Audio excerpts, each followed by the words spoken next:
मुझे एक कथा याद आ गई। भगवान सुखदेव कहते हैं, राजन मुझे एक कथा याद आ गई। हिरण्यकशिपु था। हिरण्यकशिपु की पत्नी का नाम कयादु था। हिरण्यकशिपु तपस्या करने के लिए गया। पीछे से इंद्र ने उसके तीनों पुत्रों को मार दिया। तपस्या करके लौट करके आया तो प्रहलाद ने उसके बाद जन्म लिया। मेरे जैसा यशस्वी, मेरे जैसा तपस्वी प्रहलाद बने, इसके लिए उन्होंने गुरुकुल में प्रहलाद को भेज दिया। गुरुजी संडा मर्क हैं, प्रहलाद की क्या कही जाए। जाए लगन लगी घनश्याम की। परमात्मा से मिलने की जिसको लगन लग जाती है, उसे कोई भी संसारिक बाधा तकलीफ नहीं दे सकती। एक बार प्रहलाद जी गुरु जी के साथ में राज दरबार में आए। दौड़ करके हिरण्यकशिपु ने उसे गोदी में ले लिया और कहा, बेटा जो तुमने शिक्षा पाई वो मेरे को सुनाओ। प्रहलाद जी ने बहुत सुंदर बात कही। बोले, पिताजी मनुष्य को यदि अपने आत्मा के कल्याण की स्थिति चाहिए तो उसे घर छोड़कर के वन में चला जाना चाहिए। वन में जाकर के नारायण भगवान की उपासना करनी चाहिए। अपने पुत्र के मुख से नारायण का नाम सुनकर के हिरण्यकशिपु बड़ा क्रोधित होगा और संडा मर्क को लाना देते हुए कहा, एक ऐसी शिक्षा दी, मेरा पुत्र नारायण के चरणों का प्रेमी हो गया।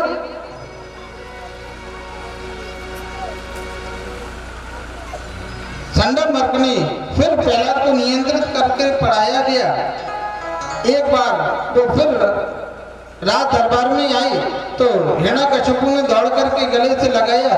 बोले, तुमने गुरुकुल में जो शिक्षा पाई वो मेरे को सुनाओ। प्रहलाद ने एक बहुत सुंदर बात कही। बोले, पिताजी नारायण के चरणों में प्रेम करने के 9 प्रकार हैं। पहला भक्ति है श्रवणम, परमात्मा की कथा को सुनना, और जिसकी कथा को सुनना उसी का कीर्तन करना। कीर्तन में बड़ी ताकत होती है, बड़ी शक्ति होती है। एक बार कलयुग में चैतन्य महाप्रभु कीर्तन करते हुए जंगल में जा रहे थे तो शेर, हाथी, चीता खाने के लिए दौड़े।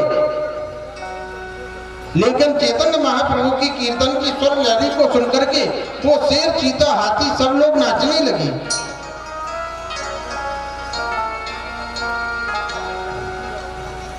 इसके बाद में स्मरण, परमात्मा की कथा का स्मरण करना, भगवान का स्मरण करना, और ऐसा स्मरण करना कि 24 घंटे याद आती रहे। एक गोपी मथुरा में माखन बेच रही थी तो माखन बेचते बेचते उसको कन्हैया की याद आ गई। कन्हैया की याद आ गई तो उसको कहना चाहिए था कि कोई माखन ले लो, बड़ा सुंदर है, बड़ा मीठा है। लेकिन कन्हैया की याद आ गई तो बोल गई, कोई कन्हैया को ले लो, बड़ा सुंदर है, बड़ा मीठा है। फिर उसको याद आया, मैं कन्हैया को बेच रही हूँ कि माखन बेच रही हूँ। तो हर परिस्थिति में गोविंद की याद बनी रही। और अंतिम भक्ति है आत्मनिवेदनम, अपना सब परमात्मा को दे दो। जितना हम कीर्तन करेंगे उतना परमात्मा के पास में चले जाएंगे। मुझे एक ब्रज की बात याद आ गई। हमारे कन्हैया जब 5 वर्ष के है गए तो मैया ने सोची हम लाला को जन्मदिन बड़ी धूमधाम से मनाऊंगी। हम लोग जन्मदिन मनाते हैं ना बच्चों का, मोमबत्ती जलवाते हैं, केक कटवाते हैं, और मोमबत्ती जलाकर के बेटा से कहते हैं बुझा दे। एक बात कहूं, शुभ कार्यों में शुभ दिन पर मोम जलाना अशुभ है। बच्चे का जन्मदिन होवे तो घी का दीपक जलाओ। केक भी बनाना, केक भी कटवाना है तो घर में खोआ का केक बनाओ। सत्यनारायण भगवान की कथा करो, संत ब्राह्मणों का भोजन करो। ऐसे जन्मदिन मनाना चाहिए। हमारी मैया ने सोची हमारो लाला 5 वर्ष को है गयो है, जाको जन्मदिन बड़ी धूमधाम से मनाऊंगी। सो मंगल उन्होंने क्या किया कि हजारों दीपक सजाए, ब्राह्मण देवता मंत्रोच्चार करते हुए जा रहे हैं, गोपियां मंगल गीत गाते हुए जा रही हैं यमुना जी की ओर। सो मेरा कन्हैया भी मैया की साड़ी को पल्लू पकड़ करके कन्हैया भी चल दिए। मैया ने क्या किया, एक दीपक सजायो दोना में, उसमें दीपक रखो और यमुना में प्रवाहित करते हुए बोली, हे यमुना महारानी, जहाँ तक सूर्य और चंद्रमा को निवास है वहां तक मेरो लाला राज्य करे। दूसरा दीपक प्रज्वलित करते हुए बोली, हे यमुना महारानी, काऊ विद्या में काऊ के हाथ से हमारा लाला कभी परास्त नहीं होगी। और तीसरा दीपक प्रज्वलित करते हुए बोली, हे यमुना महारानी, हमारे कन्हैया के 1000 विवाह हो जाए। एक एक कामना करती मैया। अब कन्हैया ने देखा कि मैया दीपक बहा रही है, सो कन्हैया भी घोटू घोटू तक पानी में घुस गए और दीपकन को पकड़े और किनारे लगा दे। दीपकन को ऐसे पकड़े और किनारे लगा दे। मैया हंस करके बोली, चोरे लाला, मैं तेरे उत्थान के ताई दीपक प्रज्वलित कर रही हूँ, तेरे उत्थान के ताई, और तू दीपकन को पकड़ पकड़ के किनारों काय को लगा तो फिर। सो कन्हैया बोले, मैया बहते बह को बचाना तो मेरा जन्म जन्म का धंधा है, हाँ, मैं नहीं बचाऊंगा तो सब बह जाएंगे मैया। मैया बोली, दारी को या भवसागर में तो करोड़ों प्राणी रोज बहे, दारी को कौन कौन को पकड़ पकड़ के किनारों लगा तो फिरे वो। कन्हैया बोले, भैया या भवसागर में भले ही करोड़ों प्राणी रोज बहे, मैं बाही को पकड़ के किनारे लगाऊंगा जो बहते बहते मेरी आंखों के सामने आ जाए। जय जय सनमुख होय जीव मोय जावाही, जन्म कोटि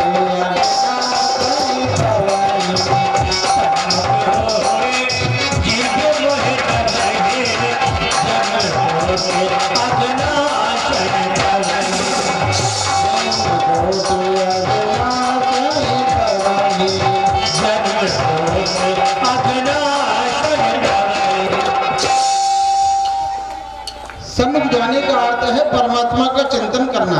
ऐसा उपदेश उन्होंने, आप लोगों को मालूम होगा कि प्रहलाद को मारने का बड़ा प्रयास किया गया।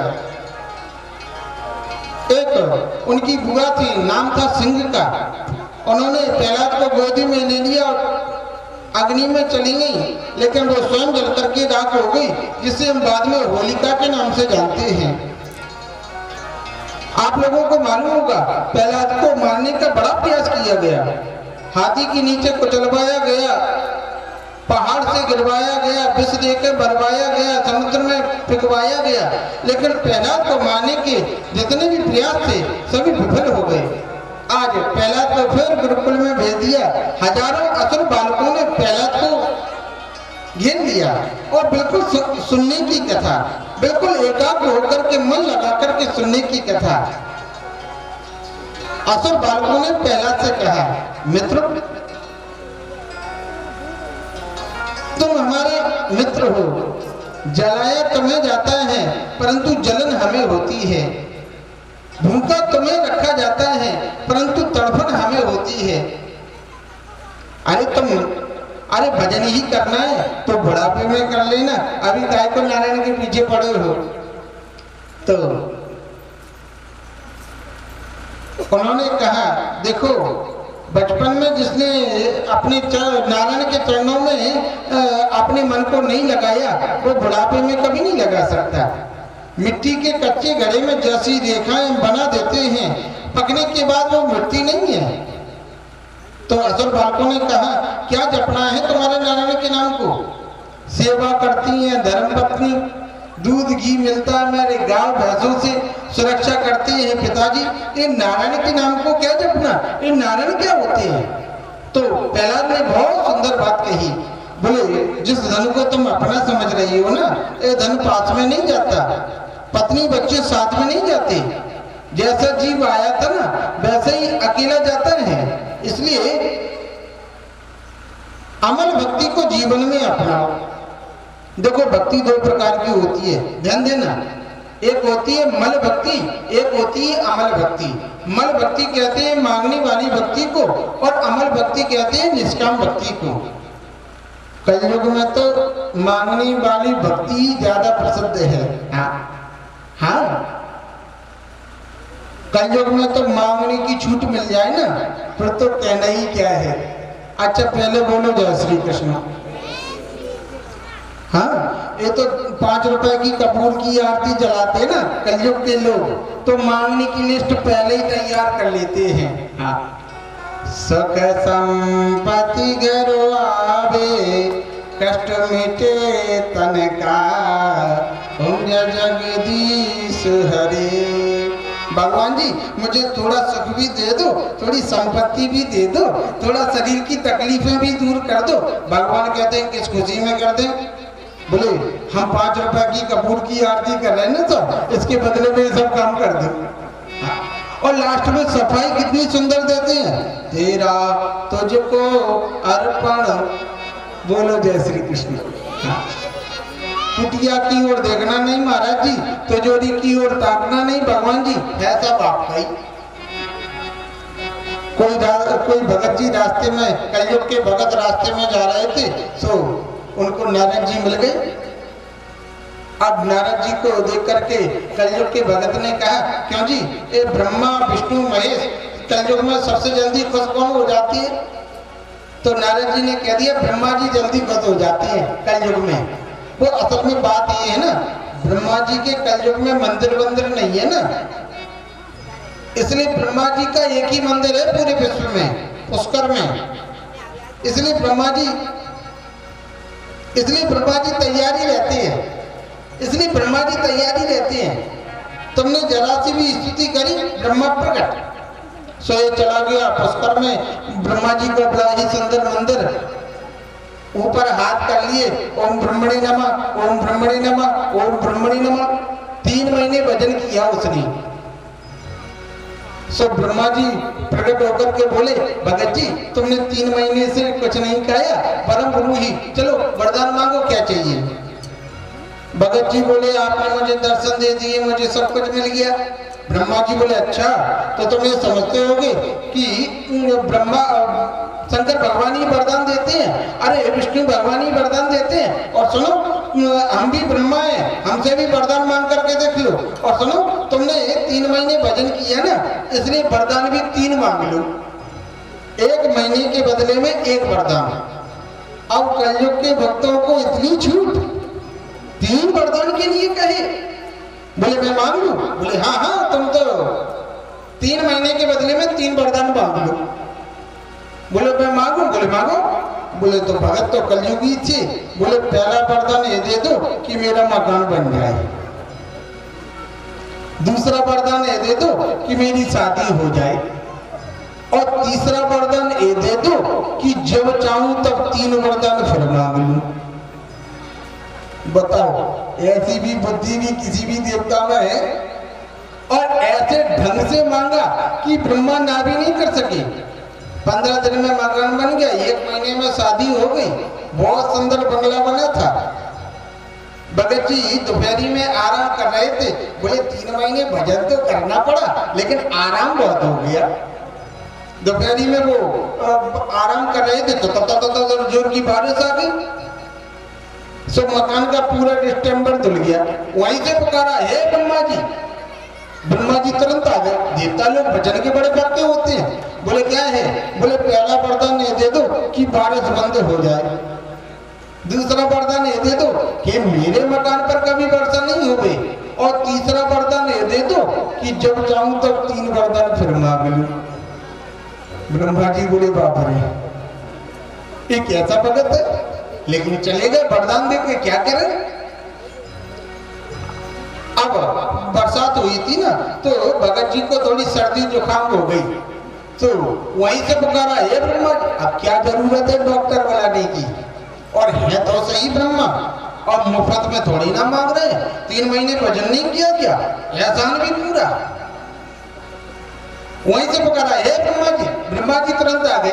बोले पहला वरदान ये दे दो कि मेरी खांसी जुकाम ठीक हो जाए, दूसरा वरदान ये दे दो कि मेरे शरीर में कोई व्याधा नहीं होवे, और तीसरा वरदान ये दे दो कि जब चाहूं तब।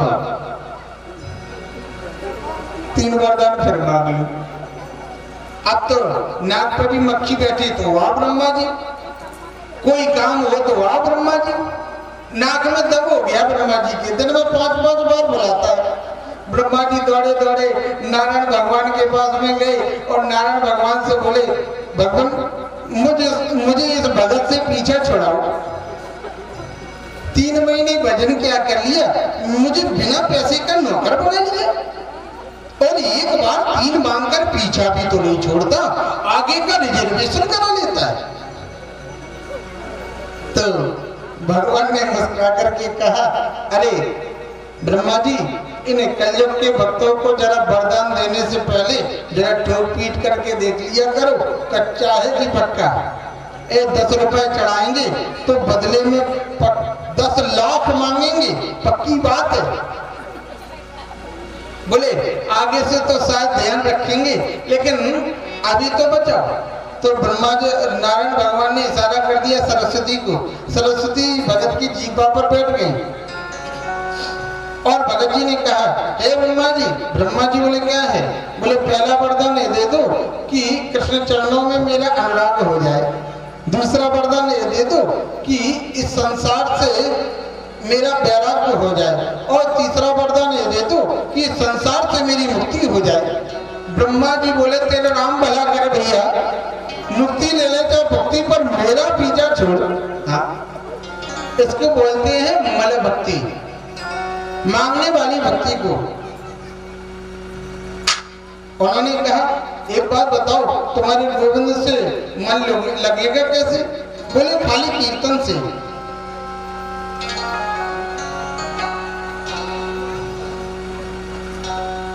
खाली कीर्तन से। तो किसी के हाथ में उन्होंने मंजीरा दे दिया, किसी के हाथ में बालकों के असुर बालकों के हाथ में खड़ताल दे दिया, मृदंग दे दिया, और बोले नारायण का कीर्तन बाप रे नहीं करेंगे, यदि तुम्हारे पिता महाराज ने सुन लिया तो बड़ा मुश्किल हो जाएगा। उन्होंने कहा, प्रहलाद ने कहा, इसका मैं प्रमाण हूँ, मुझे मारने का कितना प्रयास किया गया, लेकिन मेरा बाल बांका भी हो सका। एक बार गोविंद का कीर्तन गाओ तो सही। हजारों असुर बालकों की बुद्धि को प्रहलाद ने बदल दिया, और जब कीर्तन होने लगा, श्रीमन नारायण नारायण नारायण,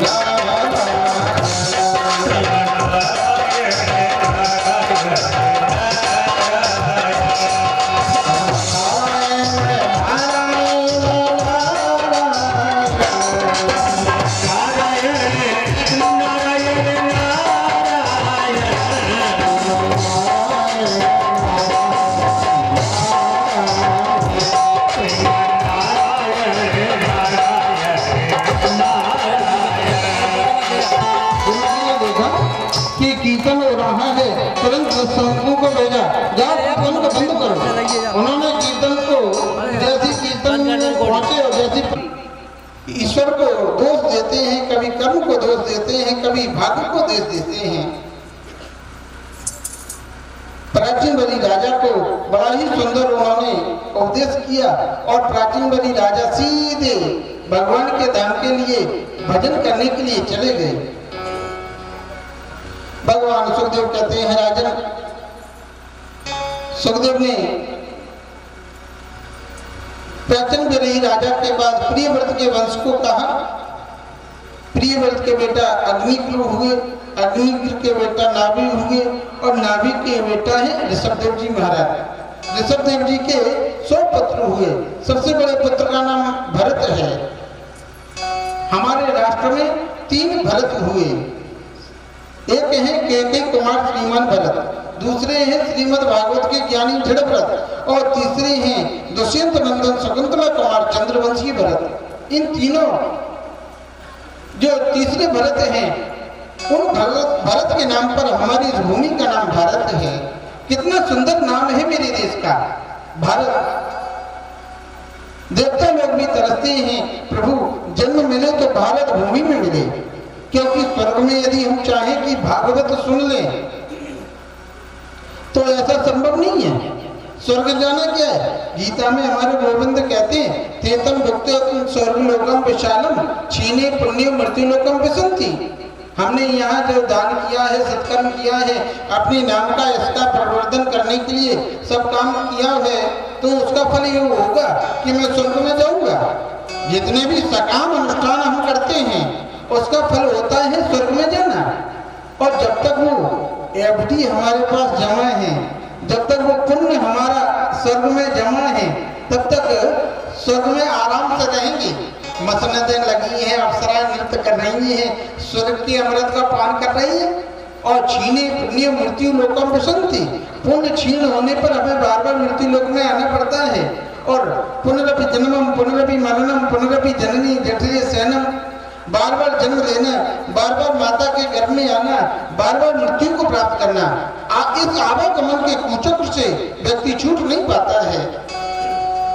लेकिन भारत भूमि में हम भागवत के माध्यम से अपने जीवन को संवार सकते हैं। राजा ने पूछा, महाराज ये नरक क्या होते हैं? बोले, सुखदेव स्वामी बोले, हमारे दक्षिण दिशा में 99,000 योजन की ऊंचाई पर 28 प्रकार के नरक हैं। इन नरकों का नाम है तामिश्र, अत्र तामिश्र, रौरव, महारौरव, कुंभिपाक, अस्य पत्रवन, काल सूत्र, ये सब नरकों के नाम हैं। जो झूठी गवाही देता है उसे तामिश्र नाम के नरक में जाना पड़ता है। जो किसी के धन को हरण कर लेता है उसको रौरव नाम के नरक में जाना पड़ता है। जो जीवों को मार करके खा जाता है उसको कुंभिपाक नरक में जाना पड़ता है। राजा ने पूछा, महाराज एक कुंभिपाक नरक क्या होता है? तो सुखदेव स्वामी बोले, एक बहुत बड़ी कढ़ाई होती है, बहुत बड़ी भट्टी होती है, उसमें बहुत बड़ी कढ़ाई रखी होती है, उसमें हजारों मन सरसों का तेल उबलता रहता है।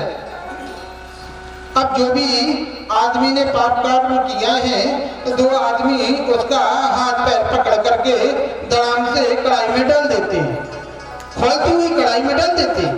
तकलीफ तो होती है उसे बनने से भी ज्यादा, लेकिन मरता नहीं है क्योंकि वो यातना शरीर स्पेशल मिलता है।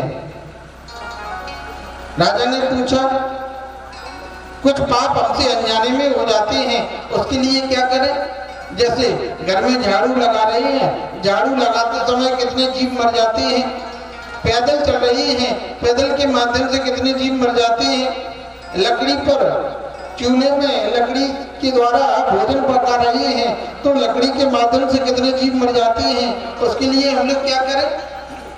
बोले, उसके लिए हमें 5 यज्ञ रोज करना चाहिए। गाय के लिए रोटी जरूर निकालो। कोई भिक्षा मांगने वाला आ जाए तो उसको जूठा अन्न मत दो। 10-5 ग्राम घी शक्कर मिलाकर के आटे में वृक्षों की जड़ों की में डालो, वहां पर चींटियां रहती हैं। आटे की गोली बनाकर के जलाशय में डालो मछलियों के लिए। और मैं तो यहाँ तक कहता हूँ राजन, छोटे से छोटा पाप, बड़े से बड़ा पाप, कोई भी पाप भगवान के नाम के आगे कोई पाप रुक नहीं सकता। और मैं तो यहाँ तक कहूँगा, मरते समय भी जिसने एक बार अपने मुख से भगवान का नाम ले लिया तो वो कभी यमराजपुरी को देखना नहीं पड़ता उसे। राजन, मुझे एक कथा याद आ गई। एक पंडित जी थे, पंडित जी का नाम था अजामिल। इतने निष्ठाप थे, इतने परमितवासी अजामिल जी महाराज, लेकिन अपने नित्य कर्म से निवृत्त होकर के लौट रहे थे तो किसी वेश्या को किसी पुरुष के साथ में देख लिया। वेश्या को संस्कृत में गणिका कहते हैं। मैं अपनी सुविधा के लिए गणिका शब्द का उपयोग करूंगा। उस गणिका को जाकर के बोले, देवी मेरे घर चलो, मेरे घर अनंत संपत्ति है। गणिका को तो धन चाहिए था, वो अजामिल के घर में आ गई और जैसे ही महल में प्रवेश किया तो गणिका बोली, ये कौन है? बोले, ये मेरी पत्नी है, ये मेरा बेटा है। बोले, यदि यहाँ रहेंगी तो मैं नहीं रह सकती, या तो इनको रखो या तो मेरे को रखो। तो अजामिल ने अपनी गड़का पर मोहित होकर के अपनी परम सुशीला पत्नी का त्याग कर दिया। संस्कार तो थे ही। प्रातः काल जैसे अजामिल भजन करने के लिए बैठा तो गड़का डांट करके बोली, क्या माला लेकर के बैठ जाते हो, ज्यादा से ज्यादा धन कमा करके लाओ ना। तो परम सुशील ब्राह्मण चोरी करने लगा। चोरी करते करते डाका डालने लगा। डाकू अजामिल के नाम से जाना जाने लगा।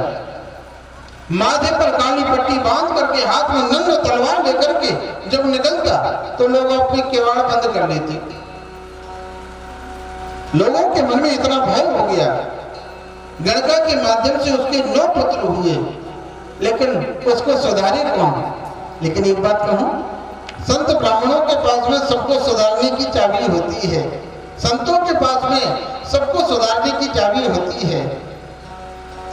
आप कुछ भी काम करें, रात को शाम को आधा घंटे यदि सत्संग मिली तो लगेगा कि कुछ हुआ है। अयोध्या से तकरीबन 25 संत श्रीधाम वृंदावन जा रहे थे। पहले संत पैदल ही चलते थे, उसमें 25 संत थे, एक महंत जी थे। दिन भर चलते और रात्रि में जिस गांव में शाम हो जाती उसी गांव में विश्राम कर लेते। तो अजामिल के गांव में ही शाम हो गई तो रास्ते में वहीं कोई व्यक्ति टहल रहा था, उसी से पूछा, बोले भैया हम 25 संत हैं, अयोध्या से आए हैं, श्री धाम वृंदावन जा रहे हैं, यहाँ किसी भगत का घर हो तो बताओ। सो कोई मिल गया होगा नालायक,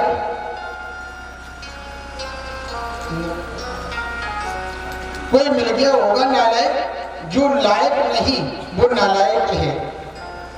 सो उसने मन में सोचा, बड़े संत बनने फिरते हैं, ऐसे भगत के घर भेजेंगे जो जीवन भर याद रखेंगे, समझे। सो बोले महाराज यहाँ तो अजामिल ही सबसे बड़ा भगत है, आप उसके घर चले जाइए और भगवान ने वहां आपको भोजन भी मिलेगा, दक्षिणा भी मिलेगी और भगवान ने चाहा तो आपकी पूजा भी हो जाएगी। संतों का हृदय तो बड़ा कोमल होता है, उनको क्या मालूम ये कौन सी पूजा की बात करता है। वो अजामिल के घर आ गए।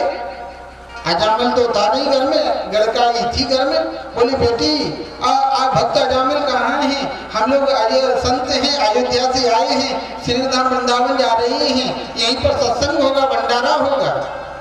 गड़का ने हाथ जोड़ करके कहा, महाराज मेरी माँ ने कहा था संत ब्राह्मणों से झूठ मत बोलना। मेरे पति कोई साधु संत नहीं है, बहुत बड़े डाकू हैं, बहुत बड़े लुटेरे हैं, मैं तो आपको पानी पीने के लिए भी नहीं कह सकती। संतों ने कहा कोई बात नहीं बेटी, हम लोग जाते हैं। सभी संत जाने लगे तो महंत जी ने कहा नहीं नहीं, गलत को सुधारना ही तो संत का काम होता है। गलत को हम नहीं सुधारेंगे तो इनको सुधारेगा कौन। अजामिल की पत्नी गड़का ने कहा, महाराज मैं आपको भोजन नहीं करा सकती, लेकिन मैं सूखी सामग्री दूं तो आप पीपल के वृक्ष के नीचे दाल बाटी चूरमा का लड्डू भगवान को, राम जी को भोग लगाओ, प्रेम से पाओ। जैसे दाल बाटी चूरमा का लड्डू भगवान को भोग लगाया और जैसे पहला ग्रास महंत जी ने दिया, आंसू निकल पड़े महंत जी के। सभी संत बोले महाराज आप क्यों रोते हैं।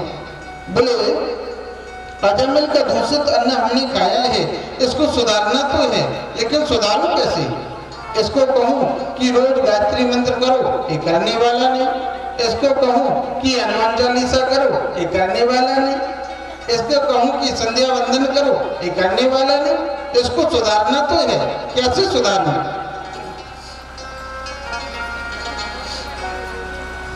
रात्रि में इसी पर विचार करते रहे महंत जी।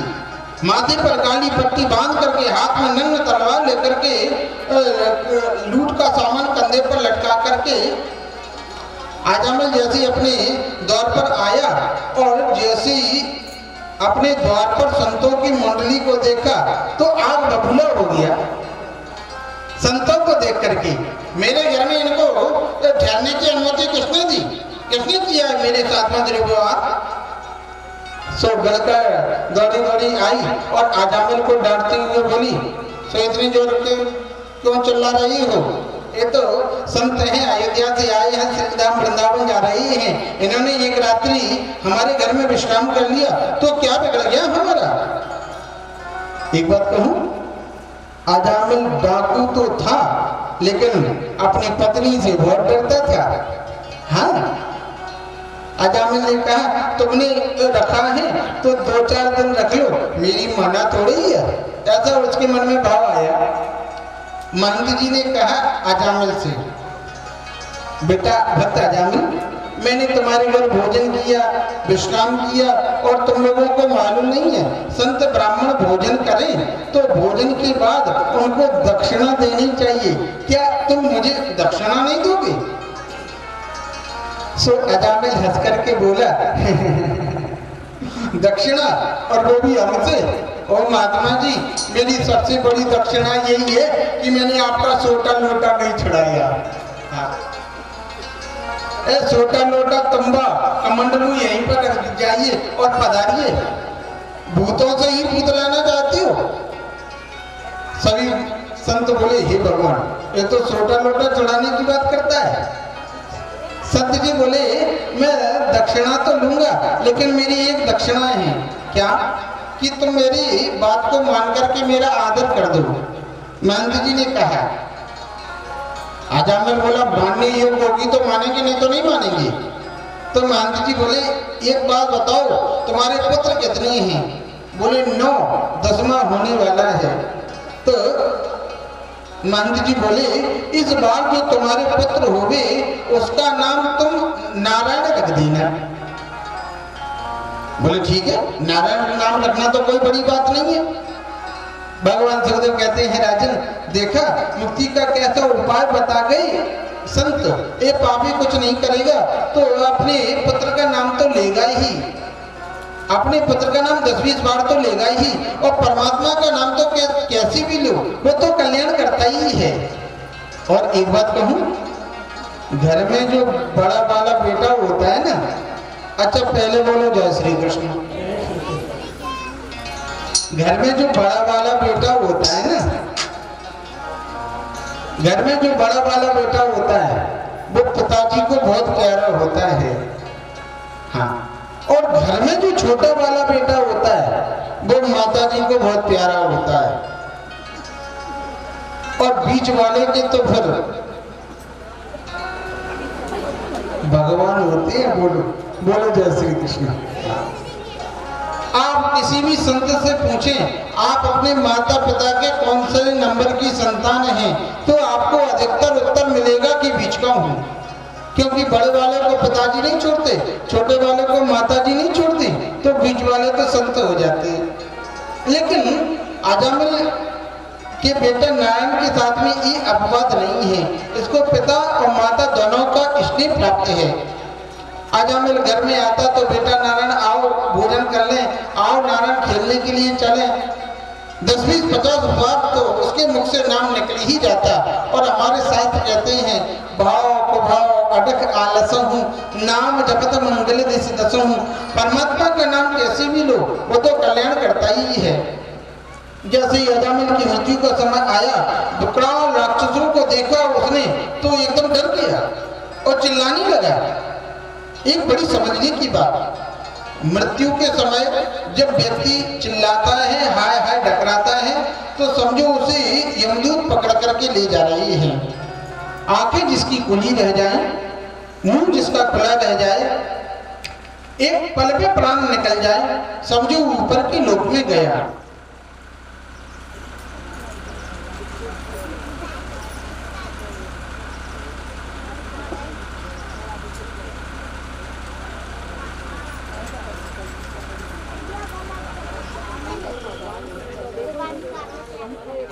लाइट नहीं आई,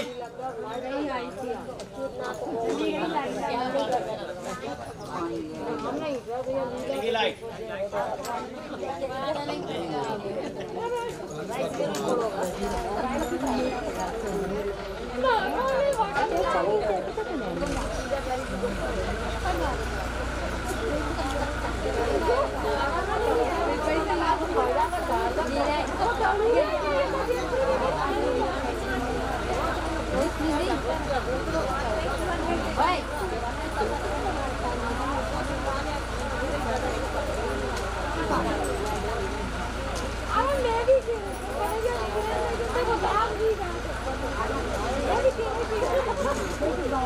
श्री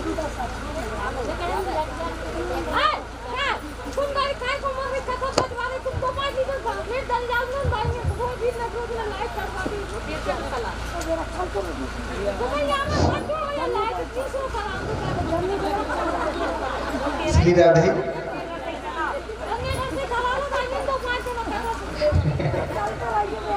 श्री राधे श्री राधे।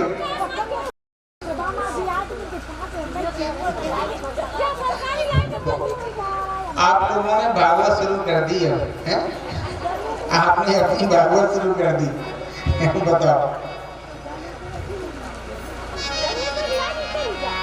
अच्छा सुनो, अच्छा पहले बोलो जय श्री कृष्ण।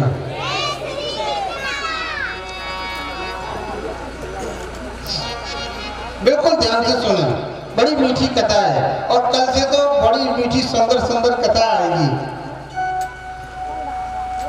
अजामिल की मृत्यु का समय आया तो जोर जोर से चिल्लाने लगा, बचाओ बचाओ, लेकिन कौन बचाए। थोड़ी दूर पर उसका बेटा नारायण खेल रहा था। नारायण पर नजर पड़ते ही आओ नारायण आओ, मुझे बचाओ नारायण, मुझे बचाओ। बस यही प्रयास तो हम जीवन भर करते हैं कि अंतिम समय वो हमारे मुख से नारायण का नाम निकल जाए, लेकिन जन्म जन्म मुनि जतन कराही, अंत राम कहीं आवत नाही। जैसे नारायण का नाम सुना तो भगवान के पार्षद आ गए, भगवान के पार्षद आ गए। उन्होंने यमदूतों से अजामिल को छुड़ाया और बोले तुम इसको नरक में नहीं ले जा सकते, इसने नारायण के नाम को गाया है। बोले इसने तुम्हारे भगवान नारायण के नाम को नहीं गाया, इसने तो अपने बेटा के नाम को गाया है। भगवान के पार्षदों के नेत्रों में आंसू आ गए। बोले चाहे बेटा के सिर पर हाथ रख कर के गाओ, चाहे नाती के सिर पर हाथ रख कर के गाओ, इसलिए नाम तो हमारे प्रभु का ही गाया है, इसलिए तुम इसे नरक में नहीं ले जा सकते। सुखदेव स्वामी कहते हैं इसलिए तो मैं कह रहा था कि छोटे से छोटा पाप, बड़े से बड़ा पाप, कोई भी पाप भगवान के नाम के आगे कोई भी पाप रुक नहीं पाता है। इसलिए तो किसी कवि ने कहा है,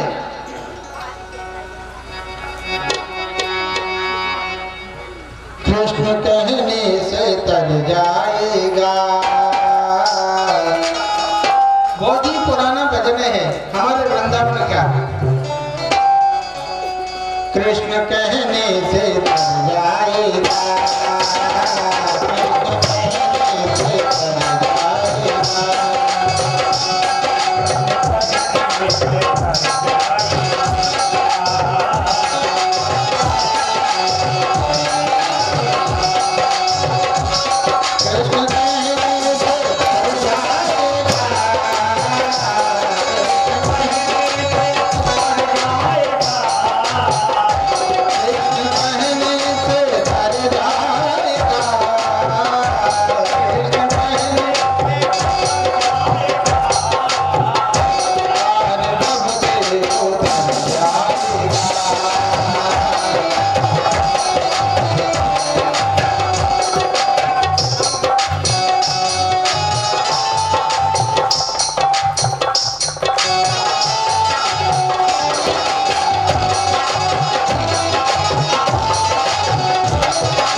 मांगना नहीं पड़े, लेकिन मांगने की आदत ही हमारी ज्यादा बढ़ गई है। गोस्वामी जी कहते हैं ना, सब जात को जात भय मांगता। मांगने की आदत हमारी ज्यादा ही बढ़ गई है, तो कम से कम दुनिया वालों से तो मत मांगो, चलो भगवान से मांग भी लो। उसके आगे तू बोली फैला, उसके आगे तू बोली फैला, उसके आगे तू बोली फैला, उसके आगे तू बोली फैला, दाता झोली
मुझे एक कथा याद आ गई।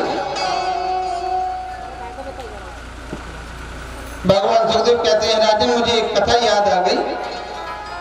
हिरण्यकशिपु था। हिरण्यकशिपु की पत्नी का नाम कयादु था। हिरण्यकशिपु तपस्या करने के लिए गया, पीछे से इंद्र ने उसके तीनों पुत्रों को मार दिया। तपस्या करके लौट करके आया तो प्रहलाद ने उसके बाद जन्म लिया। मेरे जैसा यशस्वी, मेरे जैसा तपस्वी प्रहलाद बने, इसके लिए उन्होंने गुरुकुल में प्रहलाद को भेज दिया। गुरुजी संडा मर्क हैं, प्रहलाद की क्या कही जाए। जाए लगन लगी घनश्याम की। परमात्मा से मिलने की जिसको लगन लग जाती है, उसे कोई भी संसारिक बाधा तकलीफ नहीं दे सकती।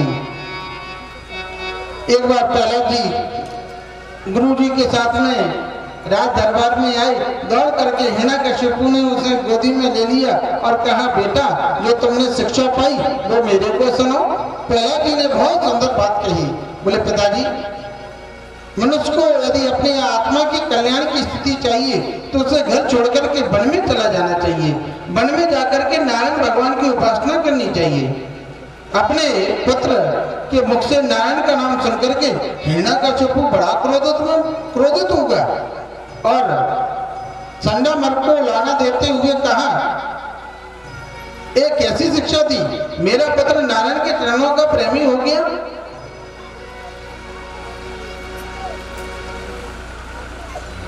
संडा मर्क ने फिर प्रहलाद को नियंत्रित करके पढ़ाया गया। एक बार तो फिर रात दरबार में आई तो हिरण्यकशिपु ने दौड़ करके गले से लगाया। बोले, तुमने गुरुकुल में जो शिक्षा पाई वो मेरे को सुनाओ। प्रहलाद ने एक बहुत सुंदर बात कही। बोले, पिताजी नारायण के चरणों में प्रेम करने के 9 प्रकार हैं। पहला भक्ति है श्रवणम, परमात्मा की कथा को सुनना, और जिसकी कथा को सुनना उसी का कीर्तन करना। कीर्तन में बड़ी ताकत होती है, बड़ी शक्ति होती है। एक बार कलयुग में चैतन्य महाप्रभु कीर्तन करते हुए जंगल में जा रहे थे तो शेर, हाथी, चीता खाने के लिए दौड़े, लेकिन चैतन्य महाप्रभु की कीर्तन की स्वर लहरी को सुनकर के वो शेर, चीता, हाथी सब लोग नाचने लगे।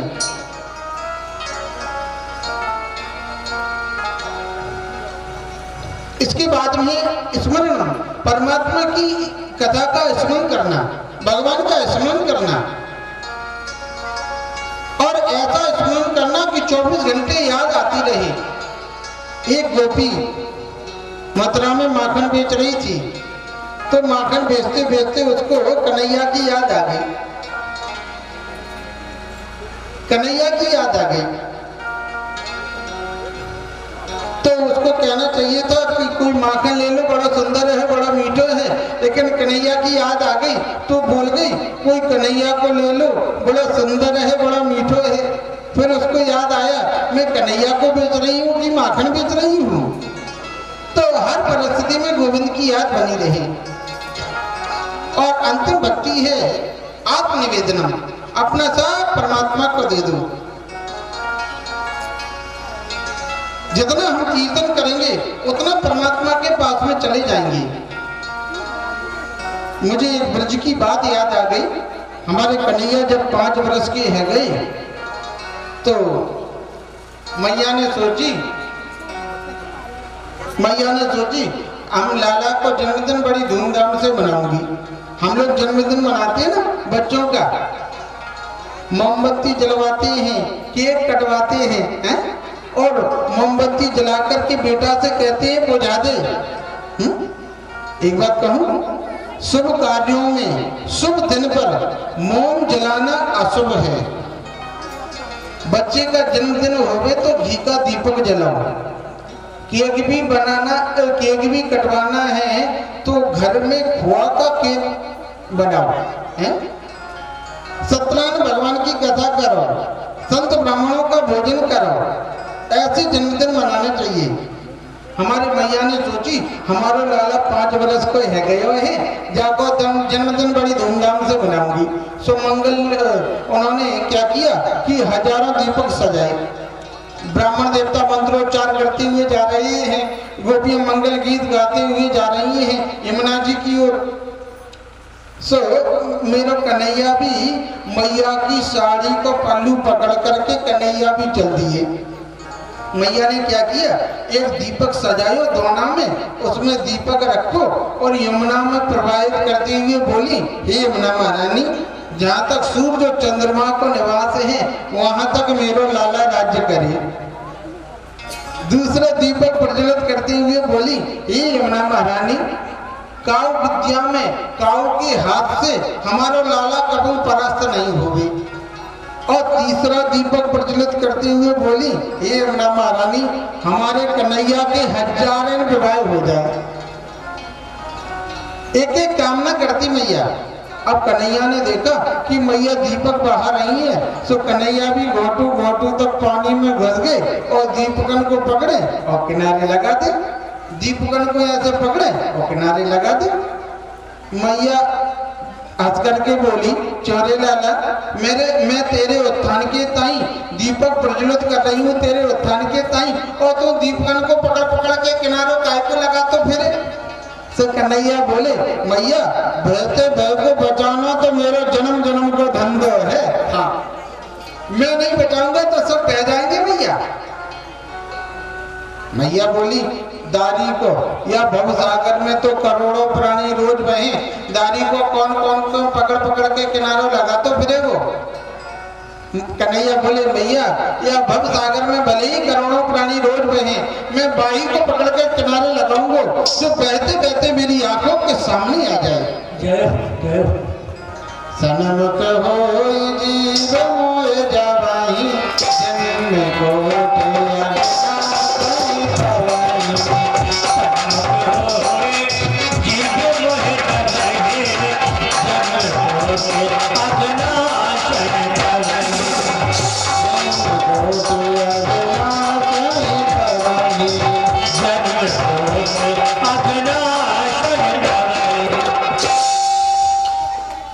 सम्मुख जाने का अर्थ है परमात्मा का चिंतन करना।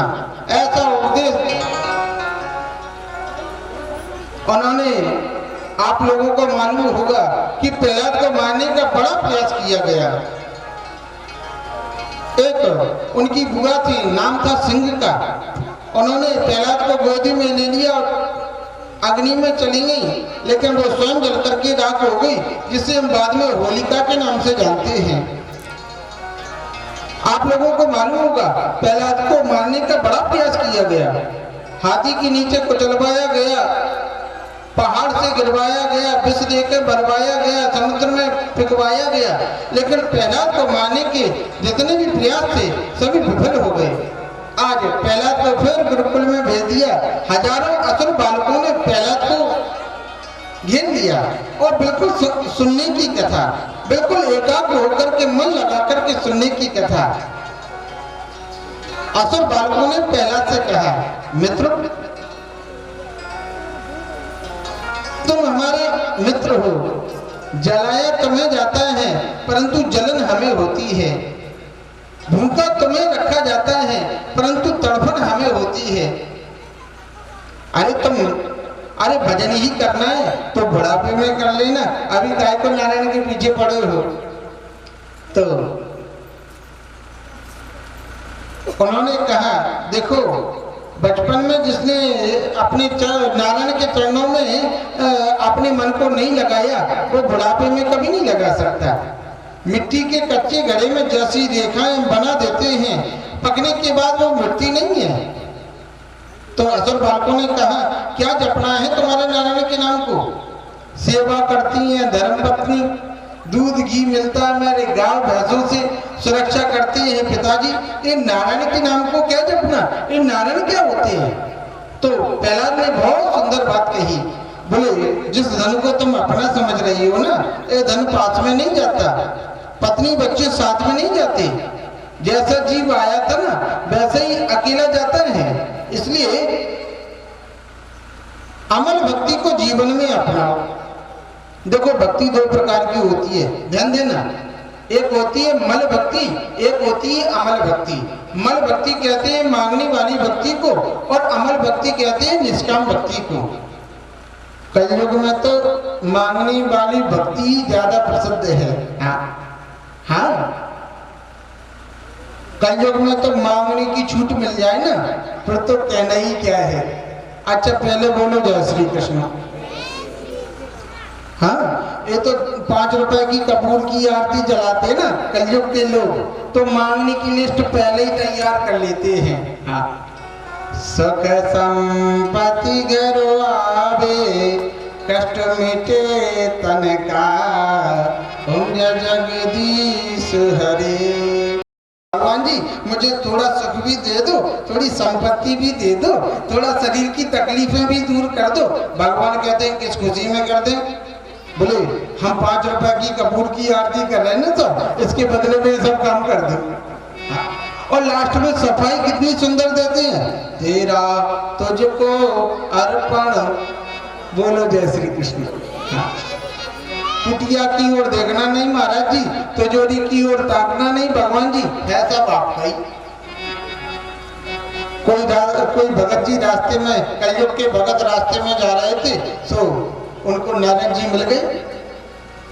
अब नारद जी को देख करके कलयुग के भगत ने कहा, क्यों जी ये ब्रह्मा विष्णु महेश कलयुग में सबसे जल्दी खुश कौन हो जाती है? तो नारद जी ने कह दिया ब्रह्मा जी जल्दी खुश हो जाते हैं कलयुग में। वो असल में बात ये है ना, ब्रह्मा जी के कलयुग में मंदिर नहीं है ना, इसलिए ब्रह्मा जी का एक ही मंदिर है पूरे विश्व में, पुष्कर में। इसलिए ब्रह्मा जी तैयारी रहते हैं, इसलिए ब्रह्मा जी तैयारी रहते हैं। तुमने जरा सी भी स्तुति करी, ब्रह्मा प्रकट, सोए चला गया पुष्कर में। ब्रह्मा जी का बड़ा ही सुंदर मंदिर, ऊपर हाथ कर लिए, ओम ब्रह्मणे नमः, ओम ब्रह्मणे नमः, ओम ब्रह्मणे नमः। 3 महीने भजन किया उसने। सो ब्रह्मा जी प्रकट होकर के बोले, भगत जी तुमने 3 महीने से कुछ नहीं खाया, परम गुरु ही, चलो वरदान मांगो, क्या चाहिए? भगत जी बोले आपने मुझे दर्शन दे दिए, मुझे सब कुछ मिल गया। ब्रह्मा जी बोले अच्छा, तो तुम ये समझते होगे कि ब्रह्मा शंकर भगवान ही वरदान देते हैं, अरे विष्णु भगवान ही वरदान देते हैं। और सुनो हम भी ब्रह्मा हैं, हमसे भी वरदान मांग करके देख लो। और सुनो तुमने 3 महीने भजन किया ना, इसलिए वरदान भी 3 मांग लो, 1 महीने के बदले में 1 वरदान। अब कलयुग के भक्तों को इतनी छूट, 3 वरदान के लिए कहे। बोले मैं मांग लूं? बोले हाँ हाँ, तुम तो 3 महीने के बदले में 3 वरदान मांग लो। बोले मैं मांगू? बोले मांगो। बोले तो भगत तो कलयुगी थी। बोले पहला वरदान ये दे दो कि मेरा मकान बन जाए, दूसरा वरदान ये दे दो कि मेरी शादी हो जाए, और तीसरा वरदान ये दे दो कि जब चाहूं तब 3 वरदान फिर मांग लूं। बताओ, ऐसी भी बुद्धि भी किसी भी देवता में है? और ऐसे ढंग से मांगा कि ब्रह्मा ना भी नहीं कर सके। 15 दिन में मकान बन गया, 1 महीने में शादी हो गई, बहुत सुंदर बंगला बना था। भगत जी दोपहरी में आराम कर रहे थे। बोले 3 महीने भजन तो करना पड़ा, लेकिन आराम बहुत हो गया। दोपहरी में वो आराम कर रहे थे तो जोर की बारिश आ गई, सो मकान का पूरा डिस्टेम्बर धुल गया। वहीं से पुकारा, हे ब्रह्मा जी। ब्रह्मा जी तुरंत आ गए। देवता लोग भजन के बड़े भक्त होते हैं। बोले क्या है? बोले पहला वरदान ये दे दो कि बारिश बंद हो जाए, दूसरा वरदान ये दे दो कि मेरे मकान पर कभी वर्षा नहीं हो गई, और तीसरा वरदान ये दे दो कि जब चाहूं तब 3 वरदान फिर मांग लूं। ब्रह्मा जी बोले बाप रे, ये कैसा भगत है? लेकिन चले गए वरदान दे के, क्या करें? अब बरसात हुई थी ना, तो भगत जी को थोड़ी सर्दी जुकाम हो गई, तो वहीं से पुकारा, हे ब्रह्मा, अब क्या जरूरत है डॉक्टर बुलाने की? और है तो सही ब्रह्मा, और मुफ्त में थोड़ी ना मांग रहे। 3 महीने भजन नहीं किया क्या? एहसान भी पूरा। वहीं से पुकारा, हे ब्रह्मा जी। ब्रह्मा जी तुरंत आ गए।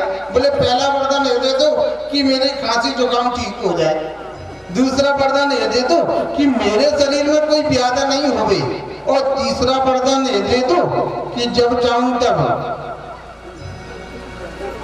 3 वरदान फिर मांग लूं। अब तो नाक पर भी मक्खी बैठी